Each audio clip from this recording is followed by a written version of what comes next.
Wave's prodigal son. Normally I'd do this face-to-face, but I'm not 100% sure which way you'll jump. You act one way when Ms. Lau is watching, and another way entirely when you're off the leash. That's an interesting contradiction. You see, I think that deep down, you get it. You know, the old rules, laws, governments, those things died on Black Friday. But the feral PMCs, the convicts, the ones smart enough and good enough to take what they need, they'll survive. Me? I'm gonna prosper. Oh, you could too, but you took an oath, right? You got a duty. Those are both ways of saying that your conscience is fucking you. You ask yourself, who has earned a right to tell you what to do? Do you know how many agents died to hold the Dark Zone just for the brass to give up and put a wall around it? You don't believe me? You should check the place out for yourself. But the people you're working for, they're irrelevant now. Amherst changed how the game is played, and I have got the vision to win.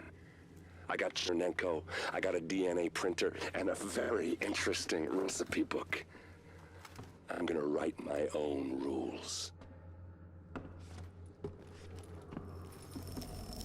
You should think about getting in on this thing.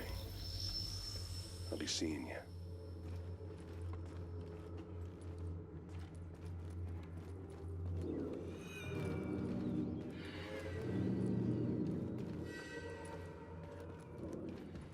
Agent, the information you found in that lab was the crown jewel. I think we can break this thing now. But we've got some more information. A voice from the grave. Listen to what Amherst has to say.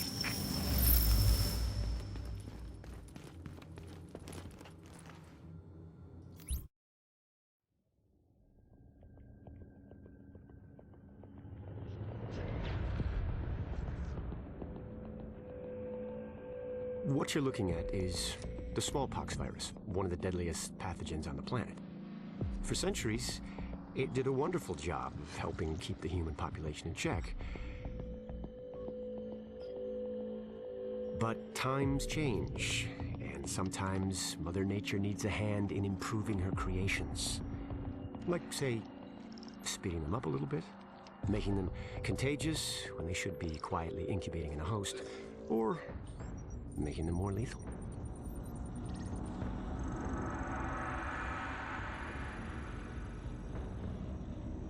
I didn't come up with the approach on my own. My friend Vitaly is one of the pioneers in the field, and the idea has been around for years. Genome as data. You see, once we digitized DNA, we made it infinitely mutable. We could do 1,000 virtual variations in the time it used to take to grow a one-lab-grade generation of pathogens. And we could pick the best, most lethal combinations and make them real. That's how you make a killer virus, you see. Mix in genetic code from other diseases, and you move the sliders all the way up on lethality and virulence. The goal was a 90% mortality rate. I'm not sure my green poison is going to quite hit that, but honestly, that's just details. As long as most of humanity goes, the Earth stands a fighting chance. Technically, technology is what's killing the planet. But that's not really the case. It's the greed that drives the technology. But a funny thing happened on the way to $100 genome maps and 3D printed plastic toys. Someone figured out those technologies could be repurposed, modified for the greater good. Me.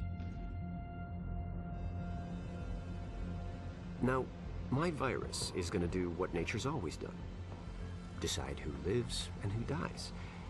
And if nature decides I die, then I die.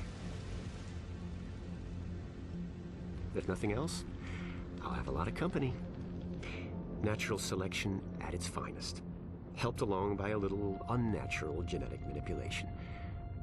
It's all data, really. Life's just a method of processing it.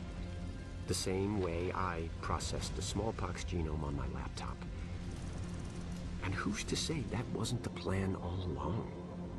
If, by some miracle, you survive green poison, then nature's decided you deserve to live. The rest of us shouldn't and won't. Godspeed. I'll see you in hell.